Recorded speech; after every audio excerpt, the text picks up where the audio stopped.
Hello and welcome back to the Quantum Slumber. Have you ever wondered why the impossible feels so natural inside a dream? Why you can walk through a wall without hesitation, speak with someone who has been gone for years as if they never left, or find yourself in a place that is somehow your childhood home, your present life, and somewhere completely unknown all at the same time, and somehow none of it feels strange. That may be the deepest mystery of dreaming. Not simply that dreams are irrational, but that your mind accepts contradictions so completely. In the dreaming state, impossible things do not feel impossible. They feel normal, effortless, real. Tonight, we're exploring a question that is both strange and surprisingly beautiful. What if that dreamlike logic has something in common with quantum superposition? The idea that, at the deepest levels of physics, multiple possibilities can exist together before reality settles into one definite outcome. Not in a simple or literal way, and not as a claim that dreams are secretly proving quantum physics inside your mind, but as a powerful way of understanding why dream consciousness feels so different from waking life, why time softens, identity blurs, memory bends, and contradictions can exist without conflict. Because in dreams, your mind seems less interested in forcing a single explanation and more willing to let possibilities overlap. So, wherever you are tonight, let yourself settle in. There is nothing you need to solve too quickly, and nothing you need to force into clarity. We'll move slowly and let each idea unfold in its own time. And if you enjoy these quiet explorations of consciousness, reality, and sleep-friendly science, be sure to like the video, subscribe to the channel, and tell me in the comments where you're listening from tonight. Now, let's begin. Every night, without asking your permission, your mind slips into a state where ordinary rules begin to loosen. The world you know so well during the day becomes strangely negotiable. Walls no longer remain solid in the same way. Time no longer flows with the same discipline. People, places, and meanings begin to blend together with an ease that would feel impossible in waking life. And yet, while it is happening, you rarely resist it. A dream can place you in a hallway that somehow belongs to your childhood school, your current home, and a city you have never visited. You may be searching for something urgent, speaking to someone familiar, and carrying an emotion that seems older than the dream itself. None of these elements are arranged with the clean logic of waking reality. They do not line up in a neat sequence of cause and effect. They overlap, they blur, they bend around one another. Still, your dreaming mind moves through that world as if it makes perfect sense. This is one of the most fascinating features of dream consciousness. It is not simply that dreams are irrational, it is that the mind, in sleep, seems willing to live inside contradiction without immediately trying to repair it. During the day, your awareness is constantly sorting, correcting, and stabilizing experience. It compares what is happening now to what should be possible. It checks whether places fit together, whether people are who they appear to be, whether events follow a believable chain. Much of waking life depends on this quiet internal discipline. Without it, the world would feel unstable. But in dreams, that stabilizing pressure softens. The part of the mind that would normally pause and say, "Wait, that cannot be right," becomes less forceful. As a result, experiences that would be rejected in waking life are allowed to continue.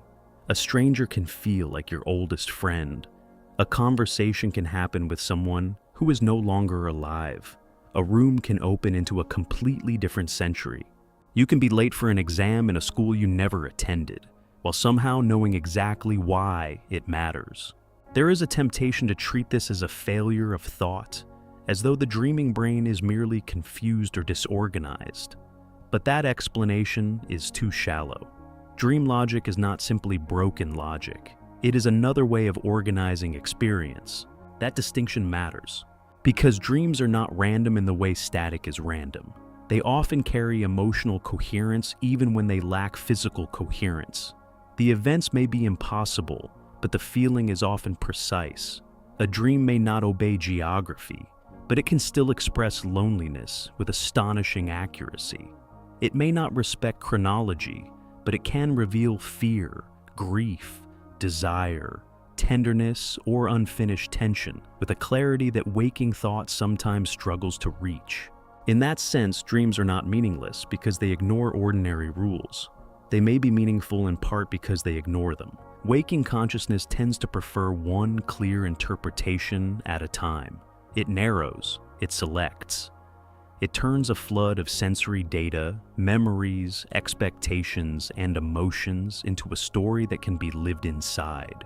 That process is useful. It helps you navigate traffic, hold conversations, pay bills, remember appointments, and keep the world from dissolving into ambiguity. But it also comes with a cost. It favors coherence over multiplicity. It prefers the definite over the possible. The dreaming mind appears to be more tolerant of ambiguity. It allows experiences to remain unresolved for longer. It does not rush to force one meaning to dominate all others.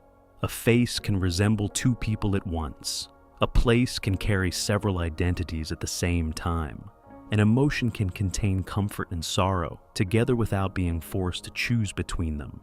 This is why dream life can feel so peculiar when remembered in daylight, and yet so natural when lived from within. The mind in sleep is not working under the same demand for consistency. It is less interested in defending a stable world and more willing to let images, memories, and feelings move through each other in fluid combinations. If you think back to your own dreams, you may notice this immediately. The strange part is not only what happened, the strange part is how completely you accepted it. The impossible did not need to explain itself. It simply arrived, and your awareness made room for it. That quiet acceptance may tell us something important about consciousness. It suggests that the mind is capable of more than one style of reality making. The waking style is crisp, selective, and practical. The dreaming style is fluid, associative, and far less afraid of contradiction. And that difference may be more than a curiosity of sleep. It may be a clue. Because when we begin to ask why consciousness and dreams can hold multiple possibilities so gently, we find ourselves approaching a question that sounds surprisingly familiar in another domain of mystery.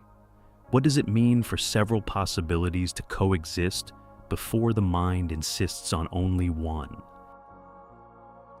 To understand why dreams feel so unlike ordinary waking life, it helps to pause for a moment in a very different landscape. Not the sleeping mind this time, but the quantum world, the strange and beautifully counterintuitive layer of reality physicists have been trying to understand for more than a century. At that scale, matter does not always behave the way common sense expects it to. The deeper scientists looked, the more they discovered that the universe at its foundations is not built according to the tidy rules we rely on in everyday life. Things become less solid, less definite, less obedient to the logic of simple either-or categories. One of the clearest expressions of this is a concept known as quantum superposition. The phrase can sound intimidating at first, but the underlying idea is gentler than it seems. Superposition does not simply mean that we are missing information. It does not mean that a particle already has one clear state, and we just have not found it yet. It means that, within the formal description of quantum physics, multiple possible states remain relevant at once until a measurement forces a definite outcome. That distinction matters, because in ordinary life, we are used to thinking in settled terms. A light is on or off, a door is open or closed, a person is here or not here. We expect the world to occupy one clear condition at a time, but quantum theory invites a different picture. Before measurement, a system may be described in a way that includes more than one possibility together, not because reality is being vague in a poetic sense, but because the mathematics that predicts experimental results requires those possibilities to remain active. This is where the familiar examples begin to sound almost dreamlike. A particle can behave as though it has taken more than one path. A system can display properties that do not fit neatly into one fixed classical state. What becomes real in a definite, measurable way seems tied to the conditions under which the system is observed. The most famous illustration of this is the double-slit experiment. Imagine sending particles of light or matter toward a barrier with two narrow openings. If no device is placed to determine which slit the particle goes through, The resulting pattern on the screen beyond suggests something astonishing. The particle behaves in a way that implies both paths remain part of the story. The result is an interference pattern, the signature of overlapping possibilities. But when measuring equipment is introduced, when the setup is arranged so that the path is identified, the interference pattern disappears. What had behaved like a spread of possibilities resolves into something more classically definite. The outcome changes depending on how reality is asked to reveal itself. This does not mean that human thought magically creates the universe, and it does not mean that consciousness has been proven to collapse wave functions. Physicists debate the interpretation of all this to this day. Some emphasize measurement as physical interaction. Others favor branching realities, decoherence, or information-based frameworks. There is no need to force a final answer here. What matters for our purposes tonight is something more subtle. Quantum superposition gives us a language, or at least a suggestive metaphor, for understanding what dreams feel like from the inside. Because in dreams, the mind seems unusually comfortable with overlapping states. You can be a child and an adult at once. You can be yourself, and somehow not yourself. You can be late for something that never existed in a building that is composed of 3 places at the same time. A person in your dream can carry the emotional weight of your mother, the face of a stranger, and the authority of a teacher, all without the dream demanding a correction. While you are dreaming, these combinations do not feel broken. They feel complete. That is why superposition is such a powerful comparison. Not because dreams literally turn the brain into a quantum wave function, and not because the content of dreams proves anything about fundamental physics, but because both domains confront us with a world in which multiple possibilities can coexist before being forced into a single stable interpretation. Waking consciousness usually dislikes that kind of ambiguity. It works very hard to compress experience into one coherent version of events. It sorts, names, stabilizes, and narrows. It is constantly deciding what something is, where you are, who a person must be, what caused what, and what belongs to the past instead of the present. Dreaming consciousness appears far less eager to perform that narrowing. It allows several meanings to remain active together. It permits contradictions to stay unresolved. It does not rush to eliminate the extra possibilities. And that may be why dream reality feels so fluid. The comparison becomes even more interesting when we notice that superposition is not just about confusion. It is not mere disorder. It is a structured condition in which possibilities remain genuinely present in the description of a system. In the same way, dreams are not simply mental static. They are often emotionally organized, symbolically precise, and internally rich, even when they violate ordinary logic. A dream may not make physical sense, but it often makes psychological sense. You may dream of being on a train that never arrives, moving through stations that do not belong to any real city. The sequence may be impossible, but the feeling of delay, uncertainty, longing, or transition may be exact. You may dream of a loved one who appears in a younger form than you ever knew them, speaking words they never said, in a place that never existed. The scene may be impossible in factual terms, yet perfectly true in emotional terms. This is where the analogy deepens. In waking life, reality is usually handled through collapse. One interpretation wins, one location is chosen, one identity is assigned. One version of the story becomes the official one you move through. In dreams, by contrast, the mind often seems willing to hold possibilities in suspension, meaning does not have to arrive in a single fixed form. Several emotional and symbolic truths can occupy the same image. A dream can say more than one thing at once. This is why the comparison with superposition resonates so strongly. It helps explain not only why dreams are strange, but why their strangeness feels coherent while we are inside them. The dreaming mind does not insist on choosing one version of reality too quickly. It lets several versions brush against each other, overlap, and remain alive in the same mental space. You might say that dreams feel impossible because they tolerate what waking consciousness tries to collapse. That does not mean dream life is more fundamental than waking life, or that physics and psychology are secretly the same subject wearing different clothes. It means something gentler and perhaps more useful. It means that one of the most baffling features of dreams may become easier to appreciate when we place it beside a scientific picture of reality that is already stranger than everyday intuition allows. Quantum theory teaches us that, at the smallest scales, the world cannot always be understood in terms of single, settled states waiting patiently to be observed. Dreaming teaches us that consciousness, too, may sometimes move through a field of overlapping meanings before clarity hardens around one version. That parallel does not prove a mechanism, but it does illuminate an experience, and once that possibility becomes visible, it becomes easier to see why dream consciousness can feel so natural, even when it carries contradictions that waking life would reject immediately. The mind in sleep may not be choosing among possibilities in the same way the mind in daylight does. It may be resting for a little while, in the space before interpretation becomes final. If quantum superposition gives us a useful way of thinking about overlapping possibilities in physics, then dreams may offer something just as intriguing on the level of lived experience. Not a literal quantum state inside the mind, but a psychological condition in which multiple meanings, identities, places, and emotional truths remain active together without immediately being forced apart. This may be one of the clearest reasons dream consciousness feels so unusual from the perspective of waking life.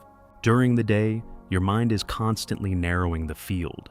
It decides where you are. It decides who someone is.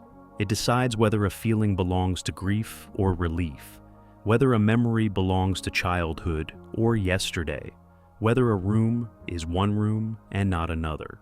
Waking awareness depends on this kind of selection. Without it, daily life would become unstable very quickly. You could not move efficiently through the world if every face carried several identities at once, or if every place remained open to multiple contradictory interpretations. But the dreaming mind seems much less committed to that kind of narrowing. In dreams, a location can remain suspended between several places at once. A person can carry more than one role. An event can feel both remembered and entirely new. The mind does not hurry to settle the ambiguity.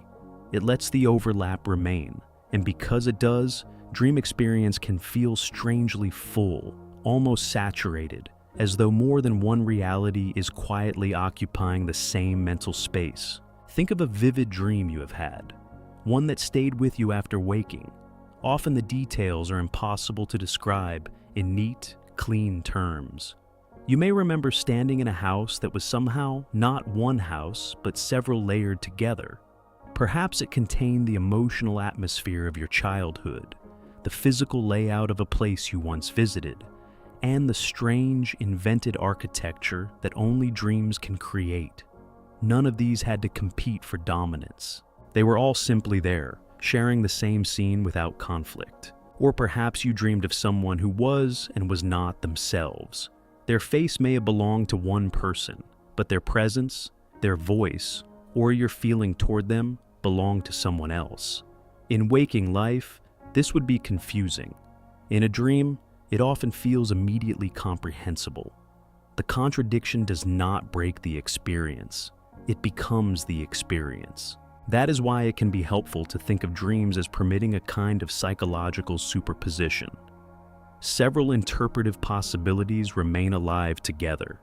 Several layers of meaning occupy the same image. Several truths coexist without the mind demanding that one of them eliminate the others. This way of speaking is especially useful because it helps us avoid a common misunderstanding. Dreams are often described as if they were simply irrational, chaotic, or disorganized, but that misses their peculiar coherence. Dreaming is not the absence of structure. It is a different kind of structure, one that allows overlap, where waking consciousness usually insists on separation. The contrast becomes easier to see when you compare how the two states handle ambiguity. Waking consciousness is highly efficient at collapsing uncertainty into something manageable. A sound in the dark becomes the heater, the wind, or the house settling. A vague shape becomes a coat on a chair rather than a living presence. A person is categorized as friend, stranger, colleague, parent. This interpretive stability is not a flaw. It is one of the mind's most practical achievements. It protects continuity. It protects orientation. It allows you to function. Dreaming consciousness seems less interested in that kind of control. Instead of rushing toward one final reading, it can hold multiple readings open at once. A dream does not need to decide too quickly whether a figure is comforting or threatening, familiar or unknown, human or symbolic. It may allow all of these qualities to remain present at the same time. That is why dream images often feel richer than they can be explained.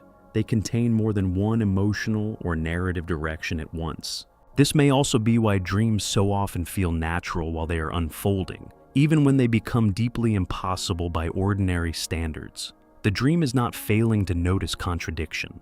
It is simply not treating contradiction as a problem that must be solved immediately. In waking life, paradox tends to trigger correction. In dreams, paradox can become habitat. You can inhabit two ages at once. You can feel both hunted and safe. You can be searching for something while already holding it. You can move through a sequence where cause arrives after effect, where the emotional meaning of an event is understood before the event itself fully appears. These are not just strange decorations layered over a normal mind. They suggest that consciousness in sleep may tolerate a wider field of simultaneous possibilities than it usually does in daylight. This is worth pausing with because it changes how we think about dream experience. Rather than seeing dreams as broken versions of waking thought, we might begin to see them as revealing a mode of mind that is more permissive, more associative, and less eager to reduce experience to one stable line. That permissiveness may be exactly what allows dreams to combine memory, emotion, identity, and imagination so fluidly. Instead of keeping them in separate rooms, the dreaming mind lets them circulate through one another. A memory may become a setting, a feeling may become a character. An unfinished conflict may appear as architecture, weather, distance, or a conversation that could never happen in waking life. The elements do not remain where waking logic would place them. They drift, merge, and reform. And yet, while you are inside the dream, this often feels less like confusion than like a hidden kind of order. You may sense that the dream knows what it is doing, even if you do not. It is not offering the sharp clarity of daytime reasoning. It is offering something looser, but sometimes deeper. An environment in which contradiction can be carried without immediate collapse, where several meanings can breathe in the same space long enough to be felt. This may be why dreams can reach parts of experience that waking thought struggles to hold. A mind that insists on one explanation too quickly may miss what only becomes visible when several possibilities remain open together.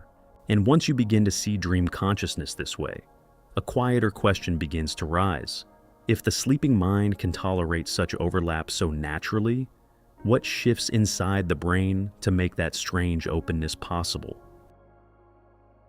Something very specific happens as the brain moves into REM sleep, and it helps explain why dream consciousness feels so different from the mental state you inhabit during the day. The change is not only emotional, and it is not only symbolic, it is also biological. The sleeping brain does not merely continue waking life under dimmer light. It enters a distinct operating condition, one with altered chemistry, altered communication patterns, and altered priorities. That shift matters, because if dreams feel unusually fluid, if contradictions are tolerated more easily, if identity softens and strange associations survive long enough to become entire experiences, then somewhere beneath all of that subjectivity, the brain itself must be doing something different. During REM sleep, the inner chemical environment of the brain changes in a remarkably dramatic way. One of the key players is acetylcholine, a neurotransmitter that rises sharply during REM and supports activation across cortical networks. At the same time, several of the chemicals that help anchor waking consciousness begin to drop. Norepinephrine, which is closely tied to vigilance, alertness, and the brain's stress-oriented scanning of the environment, falls to extremely low levels. Serotonin also drops. Histamine, which helps maintain wakefulness, becomes quiet as well. The result is not a brain that shuts down, but a brain that reorganizes itself. This is one of the strangest features of REM sleep. In some respects, the brain becomes highly active, even lively. Certain patterns of electrical activity during REM resemble waking consciousness far more than deep sleep does. If you looked only at broad activation, you might expect a person in REM to be fully alert. And yet, the lived experience is obviously not ordinary waking life. The dreaming mind is vivid, but it is vivid in a different register. It is immersive without being externally grounded. It is active without being behaviorally awake. It is conscious, but arranged according to a different set of rules. That difference begins to make more sense when we consider what those neurochemical changes may actually allow. With acetylcholine high and several waking stabilizers greatly reduced, the brain appears to enter a state that favors internally generated experience over careful reality checking. Associations may become easier to form. Novel combinations may survive longer before being filtered out. Images and memories that waking thought would quickly classify as irrelevant, impossible, or incoherent may continue to interact instead of being dismissed. This does not mean the brain has become chaotic. It means the criteria for what counts as acceptable experience have changed. A useful way to picture this is to imagine a vast library during the day. In waking life, the books are carefully organized. History is shelved with history. Faces are filed under familiar categories. Places remain where they belong. Contradictions are corrected, and loose pages are put back in order. The system is efficient because it must be. That is how you navigate the world, arrive on time, and keep a stable story of where you are and who you are speaking to. Now imagine that same library at night, not destroyed, not reduced to disorder, but gently resorted under another logic. Books from distant shelves are brought into contact. A page from childhood rests beside something from yesterday. A forgotten emotion is placed next to a recent conversation. Images that would never be grouped together during the day are suddenly allowed to sit side by side long enough to reveal a hidden resonance. That is closer to what dreaming feels like. The brain in REM may be especially well suited for this kind of unexpected integration. The usual hierarchy of waking cognition appears to loosen. Instead of tightly controlled top-down organization, where interpretation is quickly stabilized, the sleeping mind may allow broader exchanges across memory, emotion, imagery, and imagination. Different networks that ordinarily remain more disciplined in their roles can begin to interact in unusual ways. This may be one reason dreams often feel both bizarre and meaningful at the same time. A scene in a dream can be physically impossible, yet emotionally exact, because the brain is no longer prioritizing external coherence in the way it does while awake.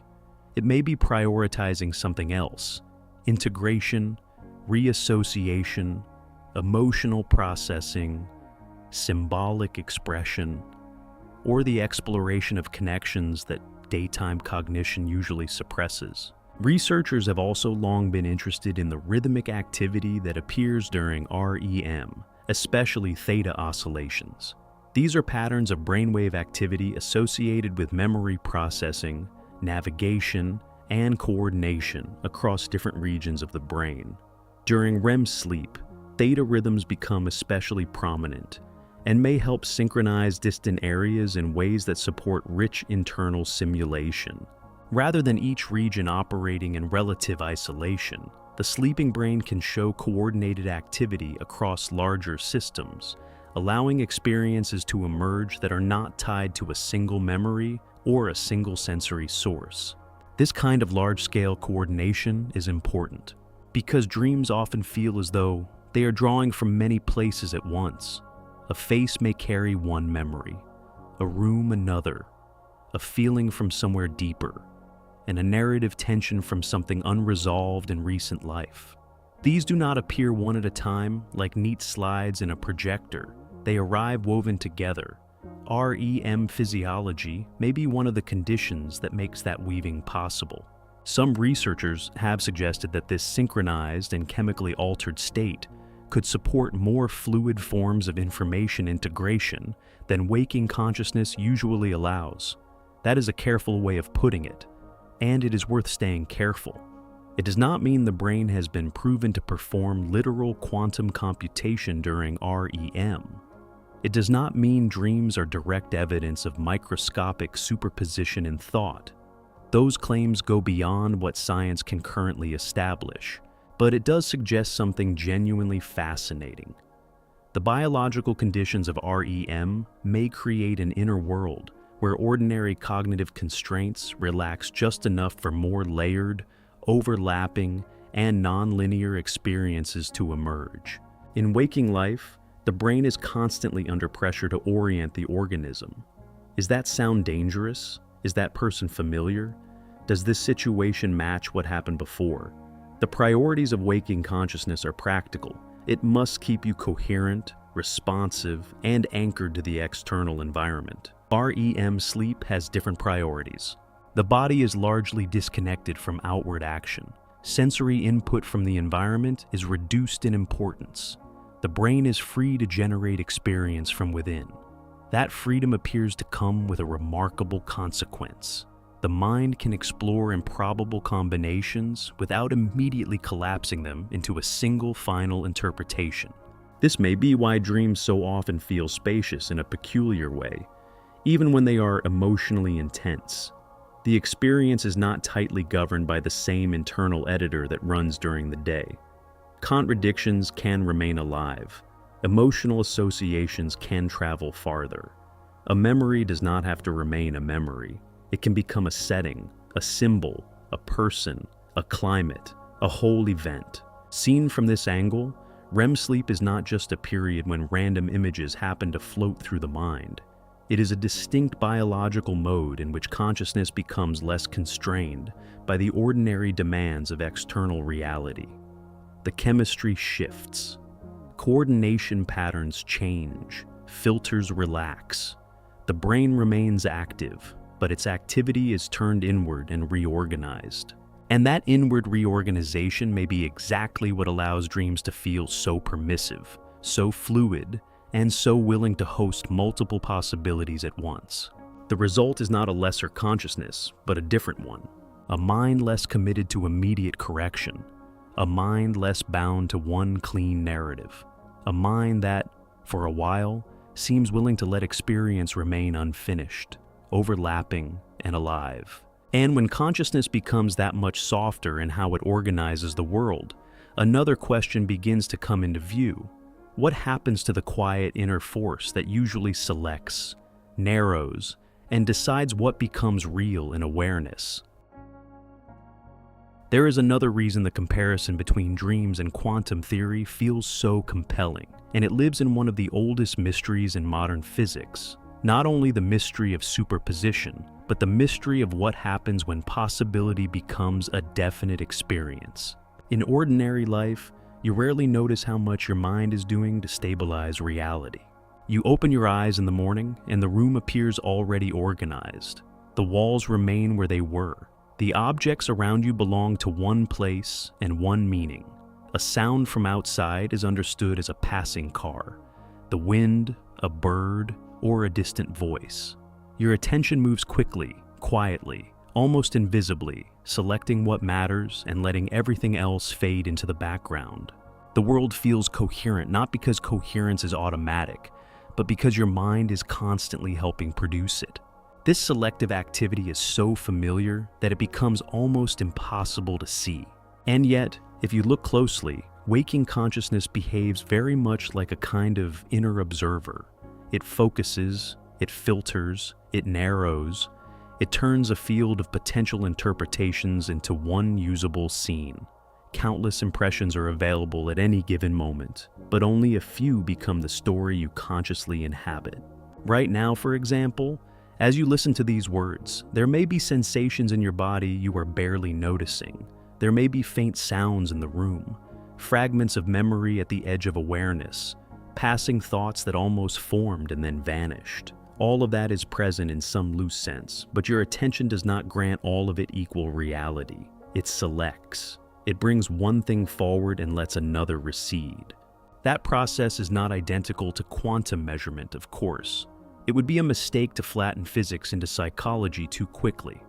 But as an analogy, the resemblance is striking. In quantum mechanics, one of the central puzzles is how a system described by multiple possibilities yields a single definite outcome when measured.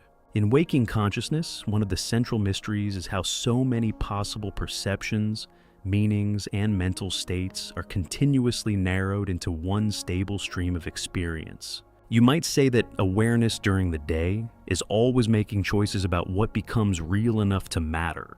This is part of what makes waking life feel solid. Your mind is not simply receiving the world like a camera. It is actively organizing it. It is deciding what belongs together, what should be ignored, what counts as background, what counts as threat, what counts as memory, what counts as now. Most of this happens below the threshold of deliberate thought, but its effects shape every conscious moment you live. And this is where dream consciousness becomes so revealing. Because in dreams, that organizing force seems to soften. The mind still experiences. It still perceives in its own inward way. It still constructs scenes, characters, and events. But the inner pressure to stabilize those scenes into one coherent interpretation appears much weaker. The observer is still there, but it no longer behaves like a strict editor. It becomes looser, more receptive, less determined to make everything line up. That shift changes everything. A person in a dream can be two people at once because the observing mind does not insist on separating them. A setting can contain several locations without being corrected. A contradiction can appear and remain unchallenged, not because consciousness has disappeared, but because consciousness is relating to experience differently. It is no longer acting with the same force of selection. In waking life, if a hallway suddenly became your grandmother's kitchen, your old high school, and a hotel you have never visited, the mind would immediately resist. It would try to repair the scene. It would search for the correct version. It would ask what was real. In a dream, that repair often does not happen. The overlap is permitted to remain. This is why dreams can feel so spacious in their logic, even when they are emotionally intense. The observer within the dream is not absent. You are still there. You are still aware in some sense. But you are participating more like a witness than a judge, more like a passenger than a driver. That distinction may be essential, because it suggests that consciousness is not one fixed thing. It may have different modes of observation. One mode is highly selective, practical, and corrective. Another is softer, more permissive, more willing to let unresolved possibilities stay alive. This idea becomes especially interesting when we return, briefly, to the measurement problem in quantum theory. Physicists still debate what exactly counts as a measurement. Is it any interaction that leaves a record? Is it environmental entanglement and decoherence? Is consciousness involved in some deeper way? Or is consciousness simply another part of a larger physical process? Different interpretations offer different answers. We do not need to solve that tonight. What matters here is the conceptual rhythm shared by both mysteries. In each case, there is a movement from multiplicity toward definiteness. In each case, there is some kind of narrowing, some kind of settling, some transition from many active possibilities to one experience result. Waking awareness seems to perform that narrowing constantly. Dreaming awareness seems to relax it. That may be why so many impossible dream situations feel effortless from within. The mind in sleep does not immediately collapse the field. It does not rush to select one final reading of what is happening. It allows things to remain psychologically unresolved for longer, and in that unresolved state, experiences can emerge that would never survive the tighter scrutiny of daylight consciousness. This is not a flaw in dream life. It may be one of its deepest functions. Because if waking awareness is always collapsing meaning into the most practical version of reality, then dreams may be one of the few states where consciousness can temporarily step back from that demand. It can witness without controlling so tightly. It can let image, emotion, memory, and identity mingle before they are forced into one official story. That gentler style of observation may be why dreams often feel more symbolic than literal. The mind is not asking, what is the one correct interpretation? It is allowing several emotional truths to remain present together. A dream figure can be parent, stranger, memory, and fear all at once, because the observing consciousness is not policing the boundaries as strictly. And perhaps you can notice something of this even now. As you listen, there is the part of you following the meaning of these words, but there may also be another part drifting, another part remembering, another part simply feeling the atmosphere of the ideas without needing to define them too sharply. Awareness is rarely as singular as it appears. Even in waking life, it contains layers. It selects, but not always completely. Dreams may simply reveal what becomes possible when that selection grows less rigid. And once the observing mind loosens in that way, another familiar structure begins to loosen with it, the ordinary sequence by which experience is arranged in time. Few features of dream life feel more uncanny than the way time behaves once the ordinary world has faded from view. In waking life, time tends to feel disciplined. Minutes move forward in sequence. Causes come before effects. A conversation begins, unfolds, and ends. A day is divided into hours, and those hours are arranged in one direction only. In dreams, that structure becomes strangely negotiable. A brief sleep can seem to contain an entire journey. A few moments of dream imagery may carry the emotional weight of months, even years. You may meet someone, lose them, search for them, and somehow feel as though a lifetime has passed before you wake, to discover that only a small portion of the night has gone by. This is not just a matter of dreams being vivid. It is a sign that consciousness during sleep is not obeying clock time in the same way it does during the day. Dream time stretches, it folds, it compresses. Sometimes it seems almost indifferent to sequence itself. A scene can arrive with the feeling that it has already been happening for a very long while. A place can feel ancient and immediate at once. You may step into a dream and somehow know an entire backstory that was never actually shown. The experience does not need to unfold piece by piece in order to feel complete. That quality can be difficult to describe after waking, because waking language is built around order. We say first this happened, then that happened, then something changed. But dreams often do not feel like that from the inside. They feel layered rather than sequential. Meaning is present all at once, even when events appear to move forward. This may be one reason dreams can feel so emotionally powerful. The dream does not always make you live through every step. It can deliver the conclusion, the mood, and the weight of an experience all at once. A single encounter may carry the ache of years. A single sentence from a dream figure may feel as though it answers something you have been carrying for a very long time. The mind in sleep seems capable of presenting emotional reality without requiring chronological realism. That makes dreams feel both intimate and strange. You might dream of reconciling with someone before that reconciliation has happened in waking life. You might experience relief before the conflict itself fully appears. You might find yourself grieving something in the dream before you understand what has been lost. Cause and effect do not always arrive in the order your daytime mind expects. The emotional truth comes first, and the narrative explanation trails behind. It is tempting to hear this and imagine something mystical or prophetic, but it is wiser to move slowly here. Dreamtime does not need to involve literal precognition in order to feel non-linear. Much of what appears mysterious may reflect the brain's ability to anticipate, symbolize, and compress experience. The mind is constantly sensing patterns beneath conscious awareness. It notices tensions, unfinished movements, subtle shifts in feeling, small signs of change that waking thought may not fully articulate. In dreams, those patterns can emerge in a form that feels ahead of time, not because the future has been clearly seen, but because the sleeping mind is less bound to ordinary narrative order. Even so, the feeling remains remarkable. Dreams do not simply distort time, they seem to relate to it differently.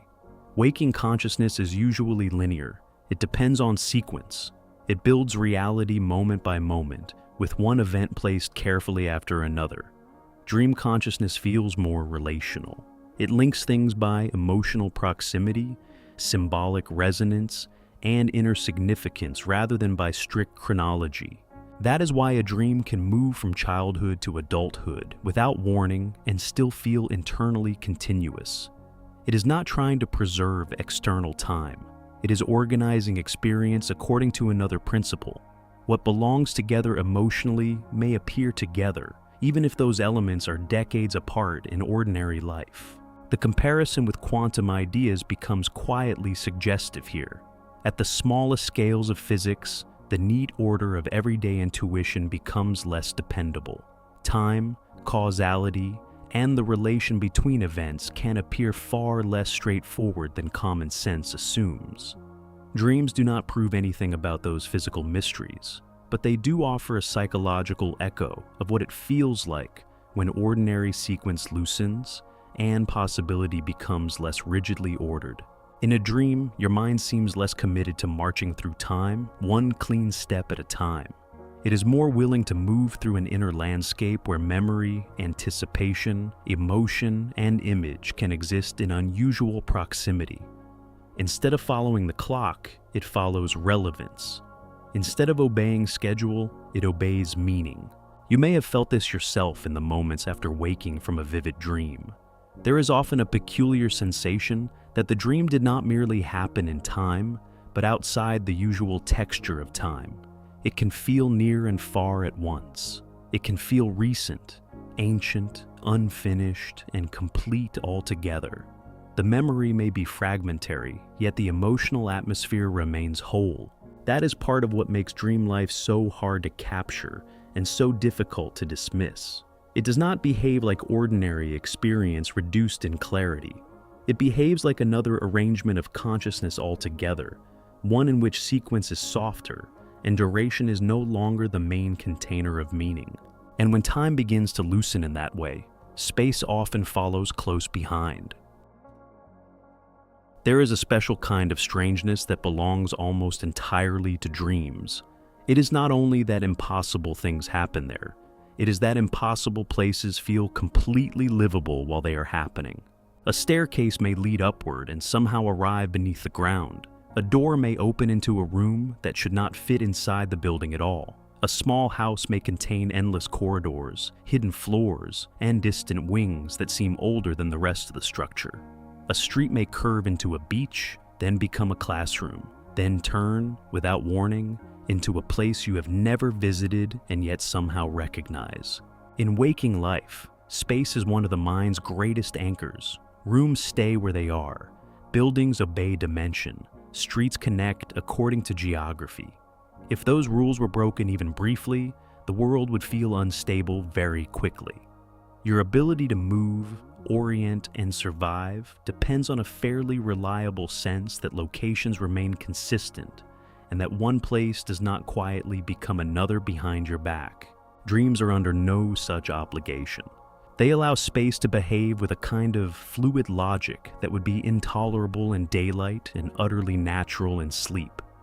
A dream can place you in your childhood bedroom and let that same room carry the shape of your current apartment, the atmosphere of a hospital, and the distant feeling of a place from a vacation long ago.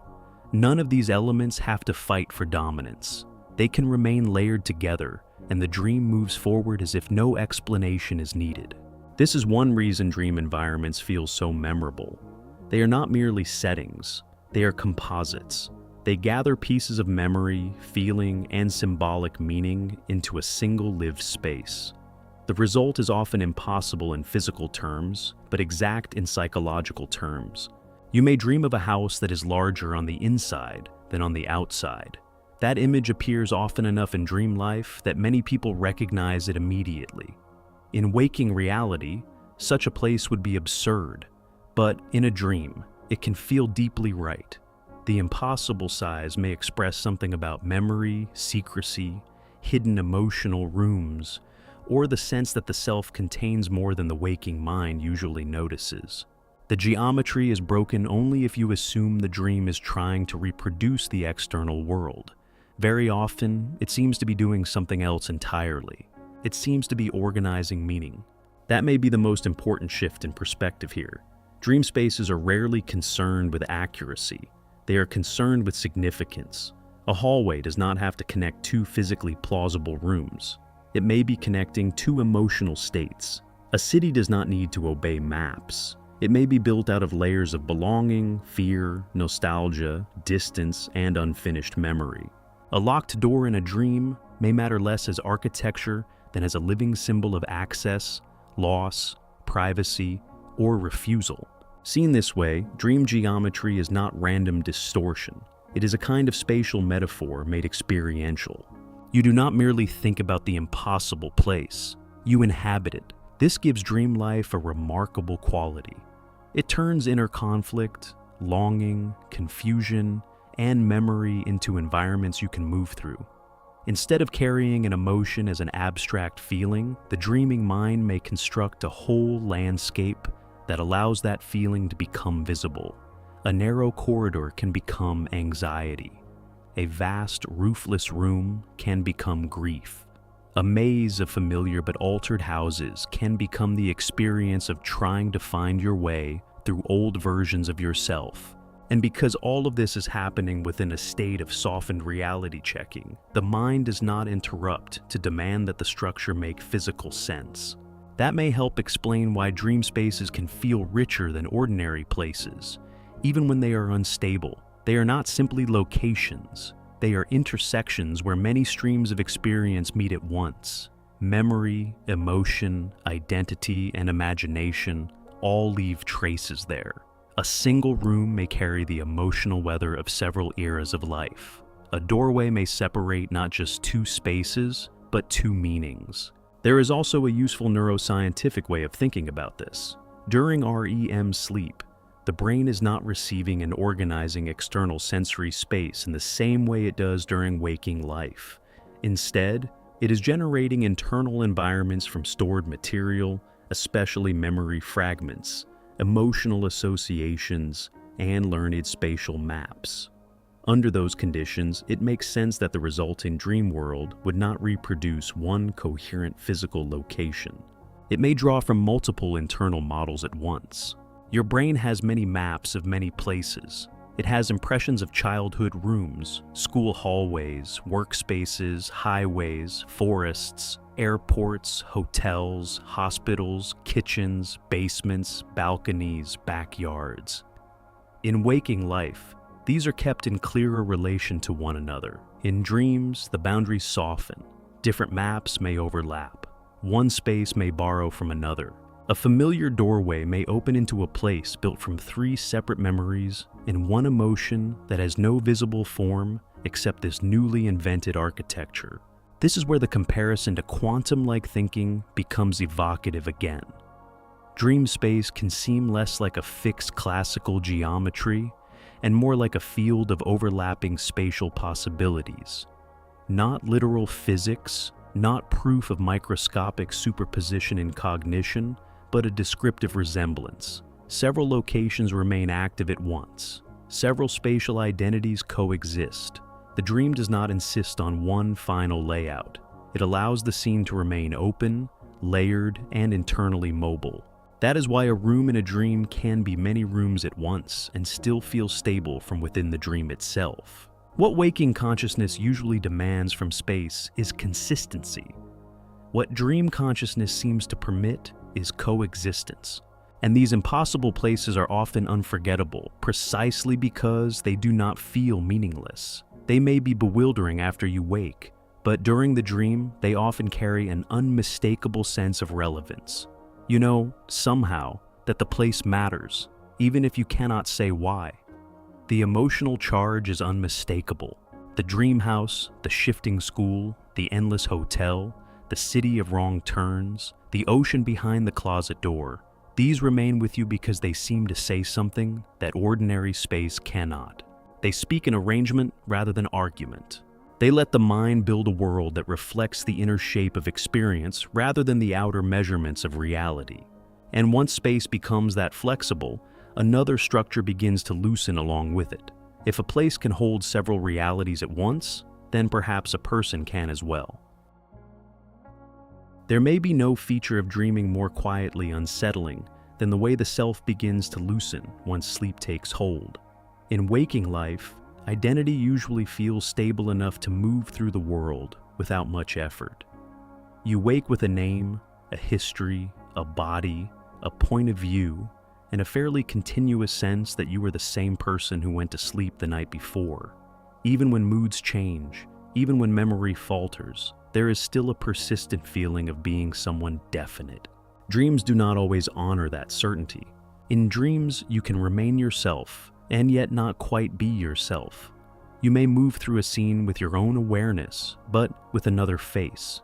You may speak in a voice that does not belong to you. You may know that you are adult, while somehow also feeling the vulnerability, scale, and emotional weather of childhood. You may watch events unfold from inside your own body, and then, without surprise, find yourself observing from somewhere outside it. At times, you are participant and witness together. At times, you are singular and divided at once. And while it is happening, this does not necessarily feel broken. That is what makes dream identity so fascinating. The ordinary demand for one fixed self seems to relax. Different versions of who you are, or who you might be, can coexist in the same inner space without the mind rushing to resolve them.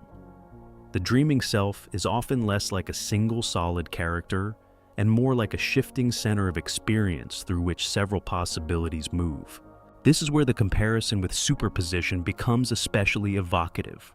In waking life, identity often feels collapsed into one stable storyline. You are this person, in this age, carrying this history, located in this body, under this name. That continuity is useful. It allows responsibility, memory, relationships, and ordinary social life to function. Without some reliable sense of self, daily experience would become difficult to navigate. You could not plan, promise, remember, or explain your life to others if the you doing those things dissolved too easily. But dreams suggest that beneath that practical continuity, the self may be more fluid than it appears. A dream can place you in a body that is yours and not yours. It can let you feel emotions that belong to one era of your life while carrying the knowledge and perspective of another. It can make you both the person acting and the person being acted upon. Sometimes the self seems to split across multiple positions in the same dream. You are the one searching, the one being searched for, and the one quietly watching the whole thing happen. These states would be difficult to sustain in waking consciousness, yet in dreams, they unfold with strange ease. This does not mean identity disappears during sleep. It means identity behaves differently. The dreaming mind seems less committed to defending one final answer to the question of who is having the experience. Instead, it allows a looser arrangement where several self-states can remain active together. Memories, roles, fears, aspirations, and older emotional versions of you may all leave their imprint on the same dream character. A figure in a dream may feel like you, your younger self, a parent and a stranger, at once not because the mind has failed, but because it is no longer insisting on the sharp boundaries that waking consciousness usually maintains. That sharpness may be more constructed than it feels. Neuroscience already gives us reasons to think so. The sense of self does not appear to come from one single hidden point in the brain where you are stored intact. Instead, selfhood seems to emerge from the coordination of many networks: memory systems, body maps, emotional circuits, attentional processes, language, and social modeling. The self you feel during the day may be the product of a remarkable ongoing synthesis, a steady act of integration that brings many parts into one functioning narrative. During REM sleep, those patterns of coordination change. When the usual organizing pressures soften, the self may no longer need to appear in one tightly unified form. different strands can surface more freely. The result is not always confusion. Very often, it is revelation. Dreams may show how many selves are quietly living beneath the polished surface of everyday identity. Not fictional selves exactly, but latent configurations of who you are, who you were, who you fear becoming, who you miss being, who you have had to hide, and who you may still be capable of becoming. This is one reason dream identity can feel so emotionally charged. A dream may allow you to inhabit a version of yourself that waking life rarely permits. You may find yourself more courageous than usual, or more tender, or more lost, or more forgiving. You may speak with certainty you do not feel during the day. You may encounter a younger version of yourself not as a memory, but as a living presence. You may feel the return of qualities you thought had disappeared long ago. These experiences can linger because they do not feel entirely false. They feel exaggerated, symbolic, and strange, but often not empty. Something in them rings true. That truth may not be factual in the ordinary sense. It may not tell you who you really are in any simple final way, but it may reveal that the self is wider than the waking mind usually allows. The stable identity you carry through daylight may be one necessary arrangement, one practical expression among many. Dreams suggest that awareness can move through other arrangements too. Seen this way, the dreaming self becomes another kind of psychological superposition. Several identity possibilities remain present together before one clear version is chosen. The dream does not force immediate resolution. It does not insist on one final ownership of the experience. It allows overlap. It lets the self remain open. That openness may be why dreams sometimes feel more intimate than waking thought. Waking consciousness often keeps identity under control. It protects continuity. It edits out contradictions. It tells a manageable story about who you are. Dreams loosen that editing. They reveal how much of the self may depend on ongoing selection, and how many other currents are moving beneath it. This can be unsettling, but it can also be liberating. If identity in dreams is more fluid, then perhaps identity in waking life is not as fixed as it feels. The self may not be a single block of being, but an active arrangement shaped by attention, memory, context, emotion, and habit. Dreams may occasionally pull back the curtain on that arrangement, showing that what feels singular in daylight is built from many interacting layers. And perhaps that is why dream identity can be so powerful. It does not merely invent fantasy versions of the self. It may expose unused aspects of selfhood, hidden emotional postures, abandoned roles, unresolved ages, and dormant possibilities. The person you become in a dream may not be random. It may be one of the selves that waking life has not given enough room to speak. Once identity becomes that fluid, memory begins to change with it. A mind no longer anchored to one stable self can also become less faithful to one stable history. One of the strangest things a dream can do is give you a past that never happened and make it feel completely authentic while you are living inside it. You may meet a person you have never seen before and somehow know, without hesitation, that you have loved them for years. You may walk through a town that does not exist and feel the weight of a whole private history there, as if you have returned to a place you once knew intimately. You may enter a conversation already carrying the certainty that something important happened yesterday or long ago, even though no such event was ever shown to you at all. The dream does not explain this knowledge. It simply gives it to you. And that may be one of the most remarkable clues to how memory behaves during sleep. In dreams, memory often does not feel like replay. It feels like generation. The mind seems able to produce entire histories in the same instant that it produces the scene itself. A relationship can appear fully formed. A loss can already have decades behind it.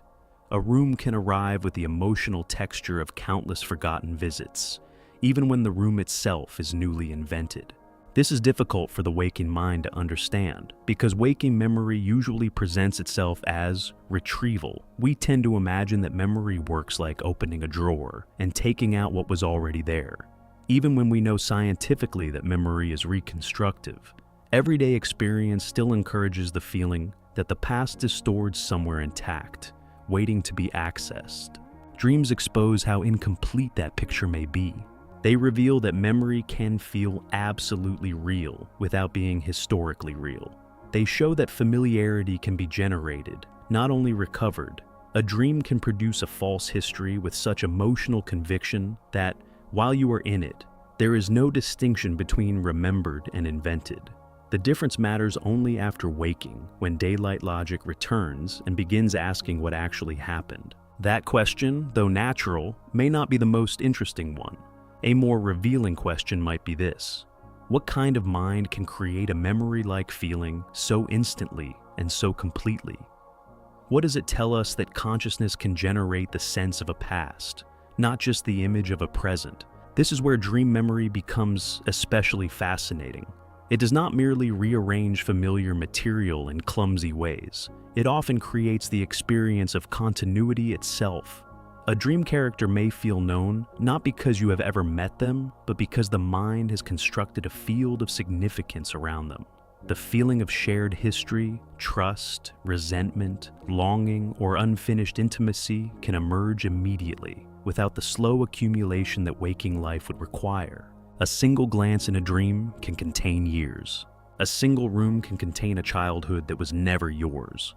A single sentence can feel like the continuation of a conversation that never began. This suggests that dream memory is not operating as a simple archive. It behaves more like a living system of associations, one capable of compressing emotional, symbolic, and narrative meaning into forms that feel instantly familiar. The sleeping mind may not need to build the past step by step. It can imply it all at once. That quality is part of what makes dreams feel so dense.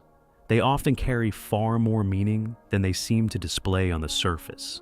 A brief image in a dream can feel emotionally enormous because it is doing more than presenting a picture. It is holding layers of implied relationship, atmosphere, and context in the same moment. This is why the word holographic can be such a useful metaphor here, so long as we use it carefully. Not in the strict technical sense of holographic physics, and not as a claim that dreams literally obey some hidden law of encoded cosmic projection, but in the gentler sense that a small fragment can seem to contain a vast amount of information. One image in a dream may feel larger than itself. One face may carry an entire emotional landscape. One moment may seem to contain the weight of a life. Dream consciousness is especially good at this kind of compression. A short encounter can feel richer than pages of explanation. A silent scene can contain more personal meaning than a chronological account ever could. The dreaming mind appears to operate with an extraordinary economy of symbol and association, allowing a whole history to be implied rather than narrated. Neuroscience offers an interesting background for this. During sleep, especially during REM, the hippocampus and related memory systems appear to process experience in ways that differ sharply from ordinary waking recall. Memory replay during sleep is not always neat or chronological. Patterns can be compressed, rearranged, and linked across distances that waking thought would keep separate. Instead of moving through time in orderly sequence, the sleeping brain may allow old and recent material to interact in overlapping ways. This could help explain why dreams often feel like intersections of many times at once. A person from your childhood can appear in a setting from your adult life and somehow carry the emotional meaning of something that happened only yesterday. The dream does not sort these layers the way waking memory would. It does not file them under separate dates and labels. It allows them to converge into one shared moment. And from that convergence, something that feels like a memory can emerge, even when no real event corresponds to it. In that sense, dream memory may be less about preserving the past than about generating a meaningful internal world from the raw materials of feeling, image, and association. This may also be why false dream histories can feel more emotionally convincing than factual memories. Waking memory is often partial, uneven, full of gaps. Dream memory can arrive complete in feeling, even if it is false in detail. The mind does not have to justify the source of the certainty. It simply presents the certainty. And while dreaming, that is enough. There is something quietly profound in this. It suggests that what we call memory may always be more dynamic than we prefer to admit. Even in waking life, remembering is not perfect retrieval. It is reconstruction. Each time you remember something, the mind assembles the past again from patterns that are distributed, emotional, and incomplete. Dreams do not create that constructive nature of memory from nothing. They reveal it more openly. They show what memory looks like when the usual fact-checking systems are softened and the mind is freer to generate coherence out of significance rather than accuracy. That does not make waking memory meaningless. It simply makes consciousness more mysterious. Because if the mind can create such convincing continuity in sleep, then the difference between memory and imagination may not be as absolute as it feels during the day. The two may share deeper processes than waking awareness usually notices. Dreams bring those processes closer to the surface. They let the mind build a lived past in real time and inhabit it as though it had always been there. And perhaps that is why dreams can feel so haunting after we wake. We are not only remembering what we saw, we are remembering the feeling of having once belonged to something that never existed.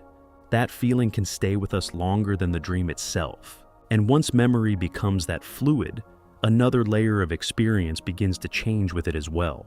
Feelings that would normally pull in opposite directions can start to inhabit the same inner space. There are moments in dreams when emotion becomes stranger than the images themselves. Not because the feeling is vague, but because it is too full to fit into the categories waking life usually prefers. You may feel grief and comfort together, fear and tenderness, relief and sorrow, longing and peace. You may stand before someone you love and feel, in the same instant, the joy of reunion and the ache of knowing they do not belong to the waking world anymore. You may be running from something and yet feel oddly safe within the danger. You may experience a loss and, at the very same time, a quiet sense that nothing has truly been lost. In ordinary waking life, emotions are often treated as if they should arrive one at a time.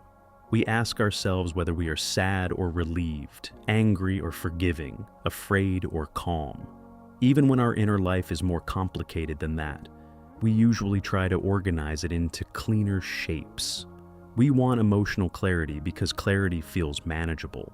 It lets us explain ourselves, make decisions, and feel that we understand what is happening inside us. Dreams are much less committed to that kind of order.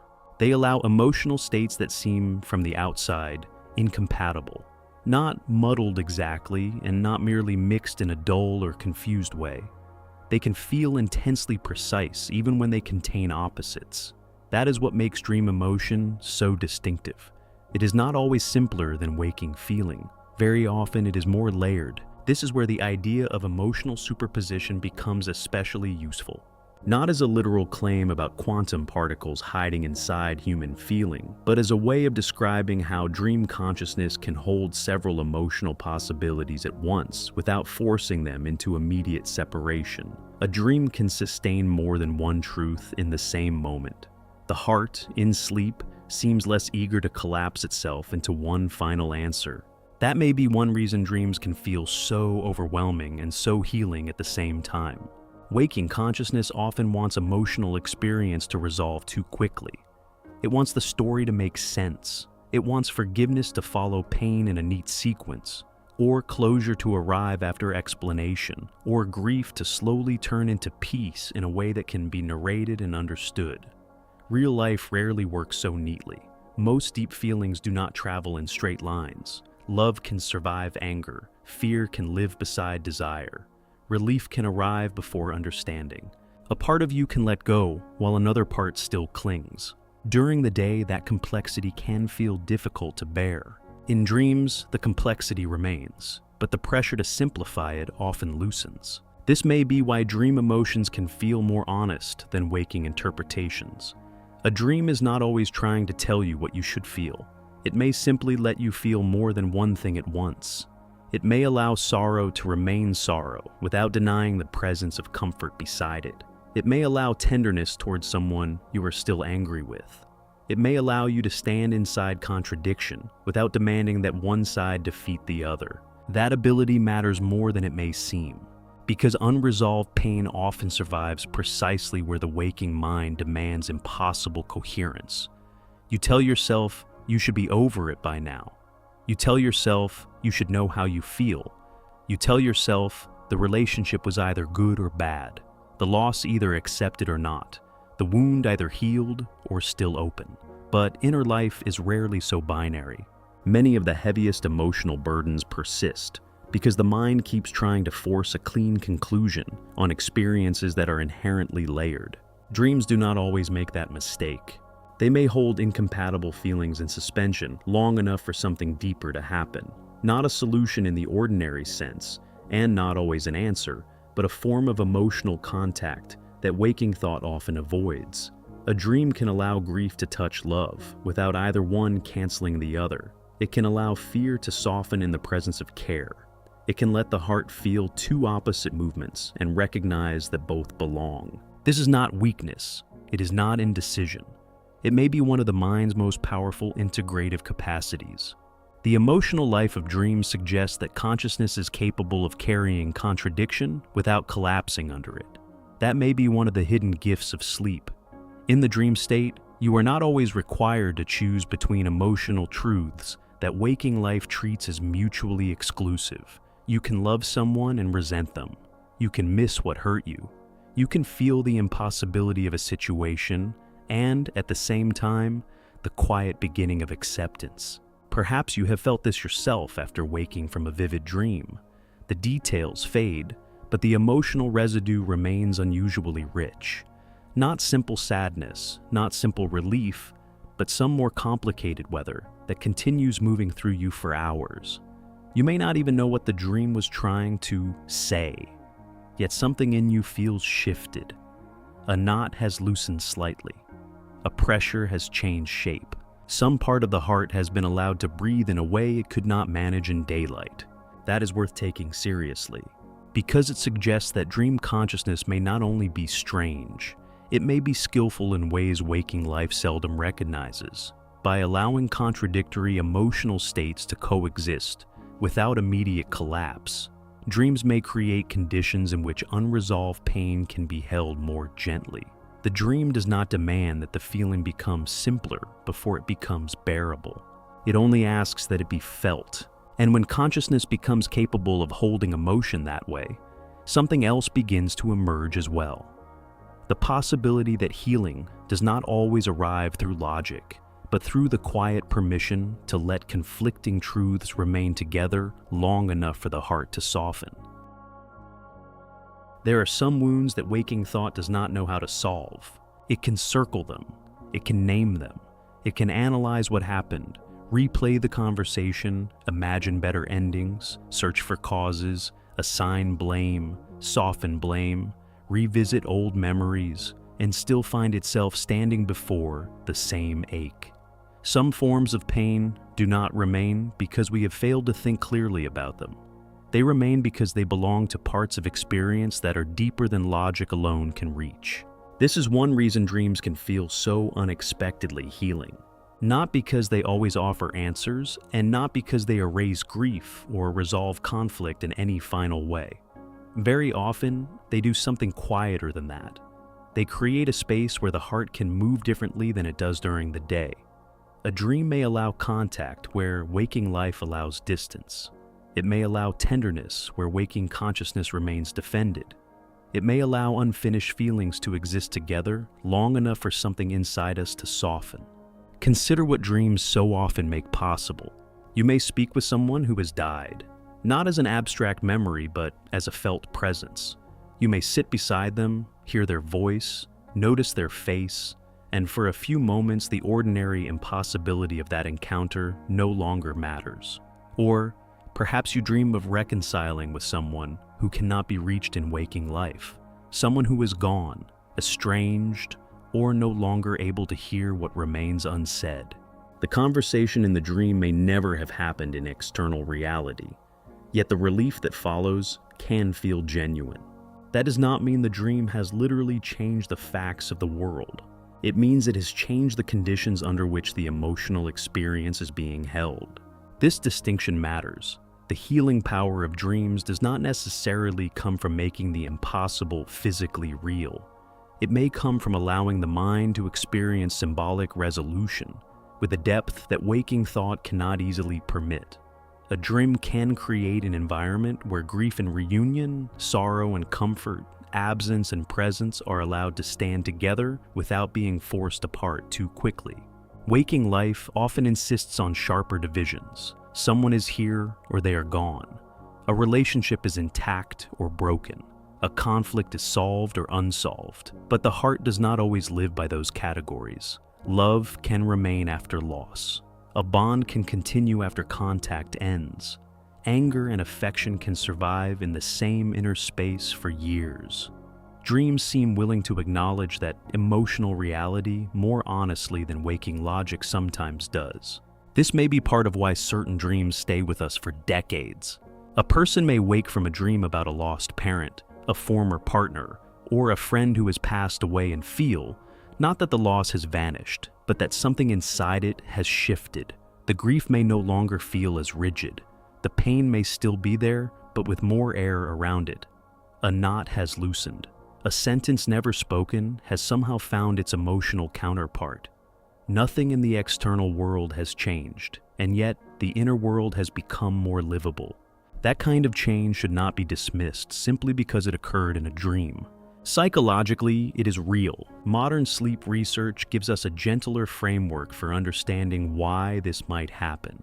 REM sleep appears to play a powerful role in emotional regulation. During this stage, the brain revisits emotionally charged material in a setting where the usual stress chemistry of waking vigilance is reduced. The sleeping mind may be able to engage painful memories and unresolved feelings without triggering the same intensity of defensive reaction that occurs during the day. In that altered condition, emotional material can be processed more flexibly. That flexibility may be crucial. Healing does not always require a perfect explanation. Sometimes it requires a state in which conflicting feelings can coexist without overwhelming the system. Dreams seem especially suited to this. They do not insist that you choose immediately between mourning and gratitude, between resentment and forgiveness, between longing and acceptance. They let these states remain together. And when opposites are held rather than fought, the psyche may begin to reorganize around them in a gentler way. This is what I mean by the logic beyond logic. Dream healing is not usually linear. It does not proceed like an argument. It does not say, first understand the problem, then apply the lesson, then arrive at closure. More often, it works by image, mood, atmosphere, and contact. A room, a voice, a gesture, a version of someone smiling, a brief embrace, a quiet recognition. These are not explanations, but they may go deeper than explanation. The dream does not always tell you what to believe. Sometimes it simply lets you feel what had become too defended, too fragmented, or too painful to feel directly while awake. And perhaps that is why dreams can offer forms of healing that waking consciousness cannot manufacture on command.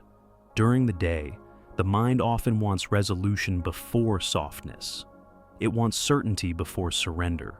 It wants the story to make sense before the heart is allowed to rest. Dreams reverse that order. They may allow the heart to soften first, even while the story remains unresolved. There is something deeply merciful in that, because many of the heaviest conflicts in life do not end with neat understanding. Sometimes there is no final conversation, no perfect apology, no complete answer, no chance to say goodbye in the way you would have wanted. And yet, the mind still needs to go on living. The heart still needs some path through the unfinished. Dreams may be one of the ways consciousness finds that path, not by replacing reality, but by opening an inner space where the impossible can be felt without being denied, and where pain can begin, slowly, to transform without needing to become simple first. And when dreams begin to heal in that way, they often do more than soothe. They sometimes illuminate, combine, and recombine the materials of life into something unexpectedly new. Some of the most important things the mind ever discovers do not arrive through force. They do not appear while we are gripping a problem too tightly or demanding that insight obey a schedule. Very often they emerge when the ordinary pressure of controlled thinking begins to loosen. In those quieter states, something rearranges itself beneath deliberate effort. Connections that were invisible a few hours earlier suddenly become obvious. A pattern appears. A solution rises. An image arrives carrying more meaning than explanation could produce on its own. Dreams have long belonged to that mysterious territory. For centuries, people have noticed that sleep does not merely restore the mind, it also seems to reorganize it. During dreams, distant memories brush against one another. Emotions that were kept apart in waking life begin to interact. Symbols form where facts had felt disconnected. The mind becomes freer to combine material that daytime logic usually keeps in separate compartments. This may be one reason dreams have been linked so often to creative breakthrough. A famous example comes from chemistry. Auguste Kekulé later described a dreamlike image that helped him imagine the ring structure of benzene. Paul McCartney has spoken about waking with the melody of Yesterday already present in his mind, as if it had arrived fully formed during sleep. Mary Shelley's Frankenstein also emerged from an intensely vivid dream image before it became literature. These stories endure not just because they are dramatic, but because they reveal something deeply familiar. The mind can sometimes solve indirectly what it cannot solve head-on. That does not make dreams magical in any simplistic sense. It makes them permissive. In waking consciousness, thought is often organized around utility. It wants clarity, sequence, control, and immediate relevance. That style of cognition is incredibly powerful, but it can also be narrow. It tends to discard associations that do not seem useful yet. It prefers one line of reasoning at a time. It often asks a question too directly, and in doing so, limits the field from which an answer might come. Dreaming appears to do something different. The sleeping mind allows distant patterns to meet without demanding immediate justification. A childhood memory may drift beside a current problem. A symbol may form between two experiences that would never be consciously grouped together during the day. An emotion may attach itself to an image in a way that reveals hidden structure rather than obvious logic. Under those conditions, new combinations become possible. This is where the comparison to quantum-like thinking becomes quietly illuminating again. Creative insight often feels less like a step-by-step deduction and more like the sudden settling of many overlapping possibilities into one living form. Before that moment, the mind may be carrying several unfinished patterns at once. The answer is not yet chosen. The field remains open. Then something converges. A shape appears. A phrase, melody, concept, or solution arrives with surprising completeness. Dreams may be especially good at supporting this kind of convergence because they relax the usual rules of mental traffic. They do not force everything into linear order too quickly. They permit associative freedom. And in that freedom, ideas that would remain isolated in waking life can finally touch.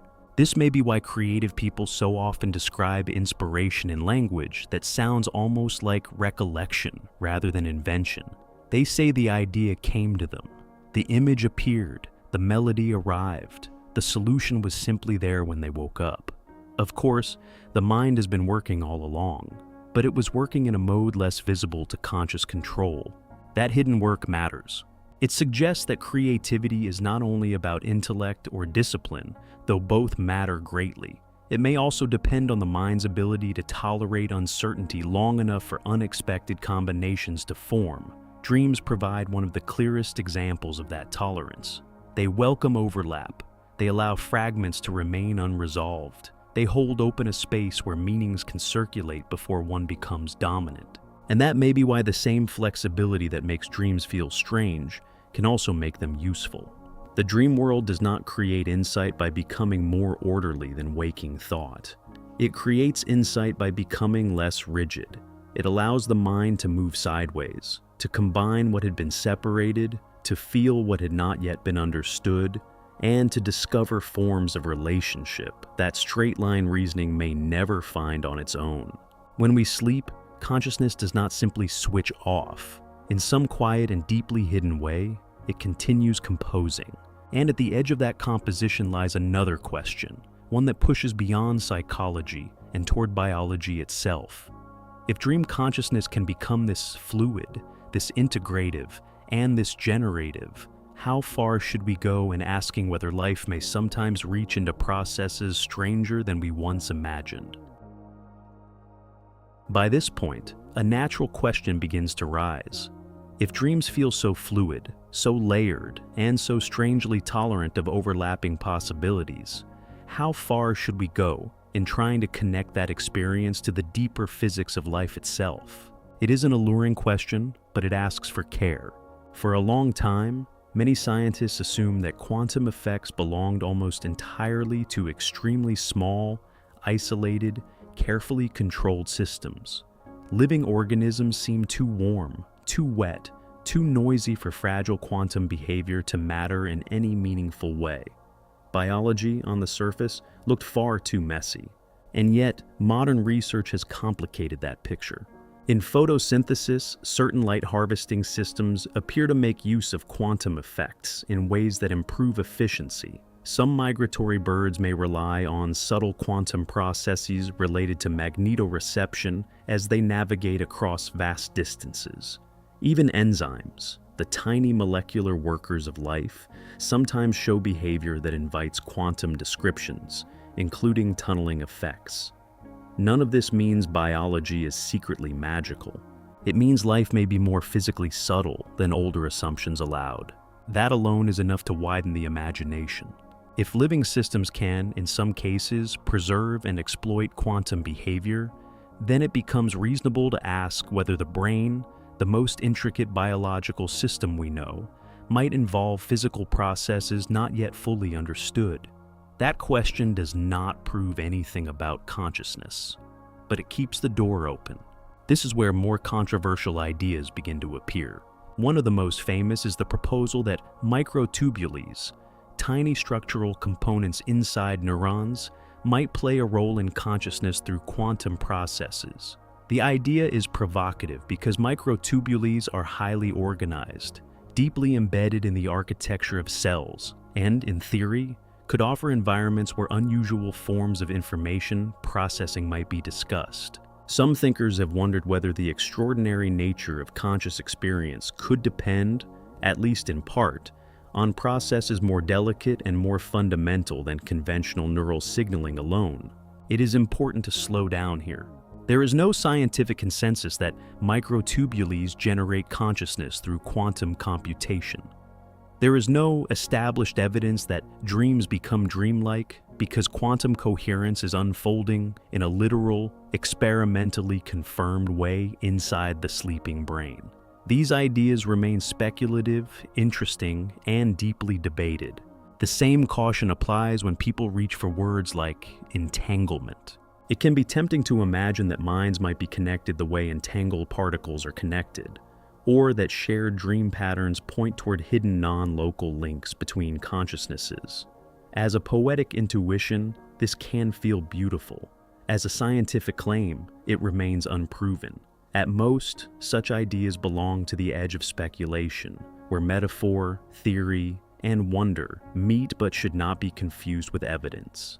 And yet, even here, the mystery remains worth honoring. Because the unanswered question is not empty. It is fertile.